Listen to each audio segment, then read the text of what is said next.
भगवान शिव जी के जन्म के बारे में कई पुराणों में अलग अलग कथाएं मिलती हैं। शिव को अजन्मा, जिनका जन्म नहीं हुआ, भी कहा जाता है क्योंकि वे स्वयं अनादि और अनंत हैं। लेकिन फिर भी उनके प्रकट होने की कथाएं इस प्रकार कही जाती हैं। अनादि स्वरूप जन्मरहित शिव को आदि देव कहा जाता है। शिव पुराण के अनुसार वे किसी से उत्पन्न नहीं हुए, बल्कि स्वयंभू स्वतः प्रकट हैं। जब कुछ भी नहीं था, न सृष्टि, न काल, न आकाश, तब केवल शिव तत्व विद्यमान था। प्रकट होने की कथा शिवलिंग रूप लिंग पुराण और शिव महापुराण में वर्णन है कि जब ब्रह्मा और विष्णु में श्रेष्ठता का विवाद हुआ, तब बीच में एक अनंत ज्योतिस्तंभ शिवलिंग प्रकट हुआ। वह ज्योति अनादि और अनंत थी, जिसका आदि और अंत कोई नहीं पा सका। उसी से भगवान शिव प्रकट हुए और उन्होंने ब्रह्मा विष्णु को ज्ञान दिया। ब्रह्मा के आंसू से जन्म की कथा। कुछ पुराणों में आता है कि ब्रह्मा जी के क्रोध और तप से एक तेज निकला।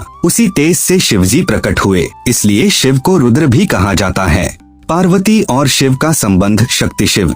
एक मत यह भी है कि शिव और शक्ति, माता आदिशक्ति, सदा से एक दूसरे के पूरक रहे हैं। जहाँ शक्ति है वहीं शिव हैं, और जहाँ शिव हैं वहीं शक्ति है। इसीलिए उन्हें अर्धनारीश्वर भी कहा जाता है।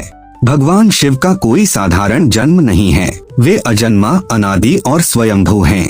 वे सृष्टि से पहले भी थे और सृष्टि के बाद भी रहेंगे। बहुत सुंदर प्रश्न है। भगवान शिव जन्म नहीं लेते बल्कि प्रकट होते हैं। वे अनादि, अनंत और स्वयंभू हैं। अलग अलग पुराणों में शिव जी के प्रकट होने के कई प्रसंग बताए गए हैं। मैं आपको मुख्य कथाएं सरल भाषा में बताता हूँ। ज्योतिर्लिंग से प्रकट होना सबसे प्रसिद्ध कथा। एक बार ब्रह्मा जी और विष्णु जी के बीच यह विवाद हुआ कि दोनों में कौन बड़ा है।